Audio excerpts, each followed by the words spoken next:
बिल्कुल। फिलहाल अगली तीसरी बड़ी खबर की ओर बढ़ेंगे, जहां यूपी की अमेठी और रायबरेली लोकसभा सीट पर अभी भी सस्पेंस बना हुआ है। यानी कांग्रेस अभी तक यूपी के अमेठी और रायबरेली लोकसभा सीट पर उम्मीदवारों का ऐलान नहीं कर पाई है। पार्टी सूत्रों की माने तो पार्टी 26 अप्रैल के बाद इन दोनों सीटों पर उम्मीदवारों का ऐलान करेगी। अमेठी और रायबरेली कांग्रेस की पारिवारिक सीट रही है। अटकलें जरूर है कि राहुल वायनाड के साथ अमेठी से भी चुनाव लड़ सकते हैं, लेकिन पार्टी की ओर से आधिकारिक ऐलान नहीं किया गया है। स्मृति ईरानी जरूर राहुल के अमेठी से लड़े जाने की खबरों पर फ्रंट फुट पर आ गई हैं। सोमवार को एक दिवसीय दौरे पर अमेठी पहुंची स्मृति ईरानी। इस दौरान जब राहुल गांधी के अमेठी से चुनाव लड़ने की चर्चा पर उनसे सवाल किया गया तो स्मृति ने दो टूक कहा कि इस बार वायनाड से भी राहुल हार रहे हैं और अमेठी की जनता पहले ही उनको टाटा बाय बाय बोल चुकी है।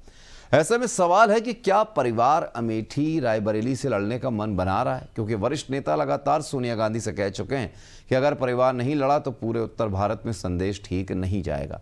हालांकि गांधी परिवार ने फिलहाल इन दोनों सीटों को लेकर चुप्पी साध रखी है और अगर गांधी परिवार यूपी से किनारा कर लेता है तो कांग्रेस का भविष्य यूपी में क्या होगा।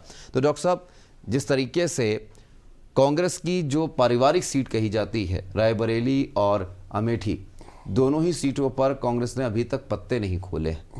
कांग्रेस के जो बड़े नेता हैं प्रमोद तिवारी, उनकी बेटी का नाम जरूर जिक्र में आया था, आराधना का सामने आया था, लेकिन अभी भी सस्पेंस बरकरार है और लगातार ये कहा जा रहा है कि जो राहुल गांधी है वो वायनाड के साथ साथ अमेठी से चुनाव लड़ सकते हैं। लेकिन ये गिरता जनाधार जो है कांग्रेस का अमेठी और रायबरेली में, जो लगातार ग्राफ गिरता जा रहा है, ये सस्पेंस इसलिए है कि कौन सा चेहरा उतारा जाए कि बीजेपी को कड़ी टक्कर दी जा सके। बिल्कुल, ये बात तो सही है कि रायबरेली और अमेठी कांग्रेस क्या मतलब गांधी परिवार के लिए बहुत महत्वपूर्ण सीट है और दोनों सीटें इतनी महत्वपूर्ण है कि जिसमें प्रतिष्ठा दांव पर है जी।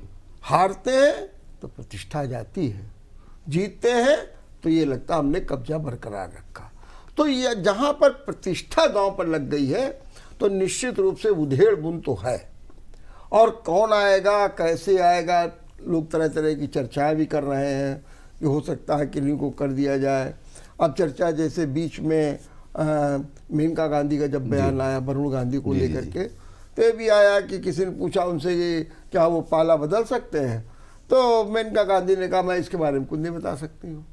अब सवाल केवल ये उठता है कि गांधी परिवार से तो वो भी जुड़े हैं और मेनका गांधी और जो है वहाँ से भी लड़ी थी, अमेठी से भी लड़ी थी। तो अब रायबरेली भी एक चुनौतीपूर्ण है और सोनिया गांधी भी अमेठी से लड़ चुकी हैं। तो अब देखना ये कि कौन है इसमें एक सबसे बड़ा चेहरा रायबरेली के लिए। तो इंदिरा गांधी की जो पौत्री हैं प्रियंका गांधी, उनको जरूर माना जा रहा है, क्योंकि कहा जा रहा है कि वो पूरी तरीके से सक्रिय है। लेकिन अब उसमें भी उधेड़ बुन है कि भाई ऐसा ना हो कि कुछ फायदा होगा कि नहीं होगा। तो एक चिंता, तो वो सर्वे कर रहा है, विचार भी कर रहा है, लेकिन डिमांड रायबरेली की यही है कि प्रियंका को लड़ा जाए। अच्छा, प्रियंका ने एक अपनी छवि बना रखी है राष्ट्रीय नेतृत्व की, जिसे कल वो राजस्थान में बोल रही थी, फिर अन्य जिलों में बोल रही हैं, अन्य प्रदेशों में बोल रही हैं। तो राष्ट्रीय स्तर की अब, और उनको ये भी मालूम है क्योंकि अभी जब विधानसभा चुनाव लड़ा अब पूरी कमान उनके हाथ में थी, 2 सीटें रह गई, तो कितना बड़ा नुकसान हुआ। तो अब उनके सामने समस्या है कि अगर हम यहाँ पर हार गए तो और बड़ी। अच्छा, इधर जो है स्मृति ईरानी लगातार दौरे पे दौरा कर रही हैं। अभी उन्होंने राहुल गांधी ने एक बयान दे दिया वायनाड में कि वायनाड मेरा तो परिवार है। तो स्मृति ईरानी पूछ रही हैं कि अगर वायनाड आपका परिवार है तो अमेठी क्या था आपका। बिल्कुल सही बात है। कहीं ना कहीं डॉक्टर साहब देखा जाए तो अमेठी से ही चुनाव लड़के किसी दौर में जो राजीव गांधी हैं उन्होंने देश की सत्ता संभाली, रायबरेली से चुनाव लड़के इंदिरा गांधी ने देश की कमान संभाली थी, लेकिन अब जो है माहौल बिगड़ता जा रहा है।